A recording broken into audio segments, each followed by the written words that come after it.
আসসালামু আলাইকুম রহমতুল্লাহ। প্রিয় শ্রোতা, আশা করি আল্লাহর অশেষ রহমতে আপনার সকলেই ভালো আছেন। আলহামদুলিল্লাহ, আমিও আল্লাহর অশেষ রহমতে ভালো আছি। আজকের আলোচ্য বিষয় হচ্ছে স্ত্রীর মর্যাদা। আর আজকের ভিডিওটি শুধুমাত্র ছেলেদের জন্য। আশা করি প্রতিটা ছেলে আজকের ভিডিওটা খুবই মনোযোগ সহকারে পুরো ভিডিওটাই দেখবেন, কারণ বর্তমান সময়ে স্ত্রী মর্যাদার সঠিকভাবে না পাওয়ার কারণে অনেক দাম্পত্য জীবনে দেখেছি স্বামী স্ত্রীর মধ্যে বিচ্ছেদ ঘটছে। আজকে স্ত্রীর সঠিক মর্যাদা নিয়েই আলোচনা করব এই ভিডিওতে।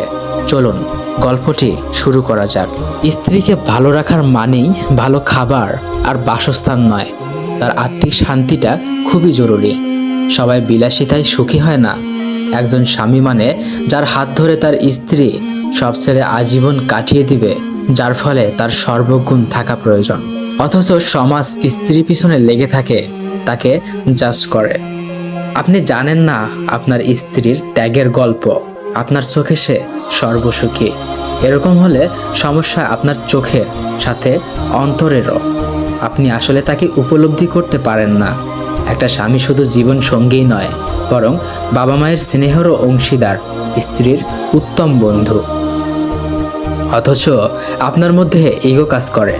স্ত্রীর উপদেশ যদি শুনতে শরীর জ্বলে, তাহলে বুঝে নিন শয়তান আপনাকে অহংকারে কাবু করে ফেলেছে। স্ত্রীর প্রতি যেমন স্বামীর কর্তৃত্ব রয়েছে, তদ্রূপ স্বামীর প্রতিও স্ত্রীর পূর্ণ হক রয়েছে। সংসার জীবনে কলহ আসবেই, কিন্তু সেই কলহে জবান দিয়ে যেন এমন কিছু বের যেন না হয় যেটা সাংসারিক জীবনটায় বিষাদ করে দেয়। জীবন কেটে যাবে, কিন্তু জবানের কষ্টের ঘা কোনো মলমই শুকাবে না। স্ত্রী অনুভূতিগুলো তার হয়ে ভাবলে বুঝতেন তাকে। বিশ্বাস করুন, জগতের সব নারী ভালোবাসা, আদর ও আহ্লাদের কাঙাল। এসব দিয়ে প্রতিটি নারীকেই সহজেই কাবু করা যায়। আপনি একটু ভাবুন, স্ত্রীর পরিবার থেকে কেউ আপনার বিরুদ্ধে কিছু বললে আপনি মারাত্মক চটে যাবেন, হয়তো কোনোদিন শ্বশুর বাড়ি পা রাখবেন না। অথচ প্রতিনিয়ত আপনার স্ত্রীর সাথে এটাই হয়ে চলে। যেখানে আপনি পারেন না ফ্যামিলি ছাড়া কাউকে আপন করতে, সেখানে তার উপর কিভাবে চাপিয়ে দেন। মেয়ে বলে কি মানুষ না? আপনিও যেই মায়ের সন্তান, সেও মায়েরই সন্তান, বরং বাবার রাজকুমারীও। আচ্ছা, কোন আইনে লেখা একটা মেয়েকে এসব সহ্য করতেই হবে? না রাষ্ট্রীয় আইন, আর না ইসলামিক শরিয়া। শরীয়তের দৃষ্টিতে নারীরা এহসান করে, না করলে বাধ্য নয়। স্ত্রীকে সম্মান দিতে শিখুন, কেননা আল্লাহর কাছে ওই ব্যক্তি উত্তম যে তার স্ত্রীর নিকট উত্তম। আমার কথা না, হাদিসের কথা। একজন স্বামীকে খুব বেশি সাপোর্টিভ হতে হয়। উত্তম জীবনসঙ্গী না পেলে জীবনটা এত বেশি তিক্ত হয়। এটাও ঠিক, সবার নসিবে সব জোটে না।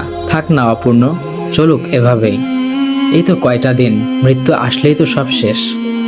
দুনিয়ায় কষ্টের বিনিময়ে আমার বিধাতার কাছে সুখ চেয়ে নেব পরকাল। আশা করি প্রিয় ভাইরা আপনারা বিষয়টি বুঝতে পেরেছেন।